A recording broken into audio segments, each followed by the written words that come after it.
Dيnawt was a heroic figure who lived in the 5th and 6th centuries and was director of Christianity in England and Wales around the time of the beginning of the 1260-year prophecy in 538, and led the church during its critical encounter with Augustine, the founder of the papal church in Britain. He was a contemporary of Columba and had received his training from him. Here in Bangor-on-Dee in Wales, a training institute was established that would be key in establishing this country as a mighty force for truth and resisting the advances of Rome for centuries.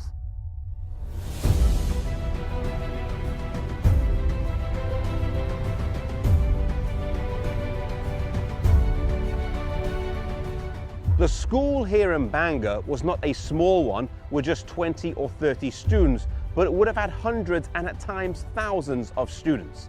There was one particular story. Soon after the leaders of the Celtic Church had met with Augustine and rejected his teachings and authority, when 1,200 ministerial students from this school were slaughtered. The Welsh Church was one of the sturdiest and withstood much opposition to it, maintaining its stance the longest out of the churches in England, Scotland and Wales. They differed with Rome on many points, but the supremacy of the bishops, celibacy and the Sabbath were three of the main ones. There is much evidence that the Sabbath prevailed in Wales universally until AD 115, when the first Roman bishop was seated at St. David's.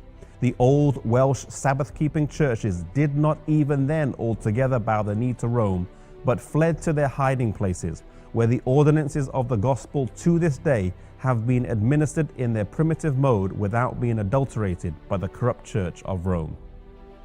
So in the 6th and 7th centuries, we see a strong Celtic church. Patrick had been the evangelist in Ireland, Columba in Scotland, Aidan in England, and Dيnawt had established a training centre here in Wales.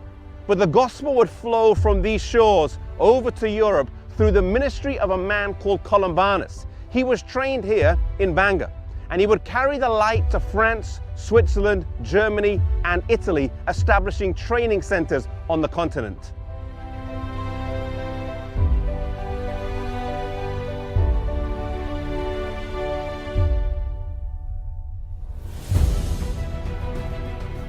The first place he established a school was in France. Here, along with 13 others who had come with him, these Celtic missionaries lived their lives, reading the scriptures and teaching other people. No longer did the youth of the land have to travel to Ireland, Scotland or Wales to receive training, but right in Europe they could receive an education of the highest standard. Soon this school became too small and he planted another one nearby and then another one nearby, all within 20 miles of each other. Later on in his life, he would plant schools in Switzerland and in Germany. Even as he was nearing the end of his life at 70 years old, he did not slow down. Now settling in Italy, he was joyfully received, and the commonality between the faith of the Celtic Church and that of the Waldensians was seen as he found a strong bond with the believers there.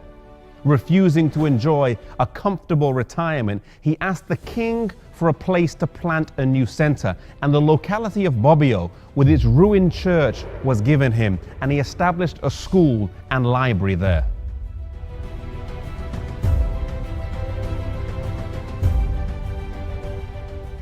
He died 1 year after founding the school in Bobbio, Italy in the year 615 at the age of 72.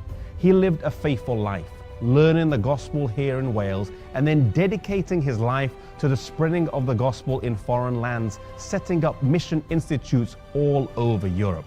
One thing that stands out to us from the life of Wokolombanus is that he worked for God all the way until the end. He didn't enjoy an easy retirement, but he kept pressing on. No matter who we are, whether we work for the church or whether we don't work for the church, whether we are employed, whether we're unemployed, whether we're old or whether we are young, let us be faithful to God wherever we are, using the talents God has given to us all the way until the end.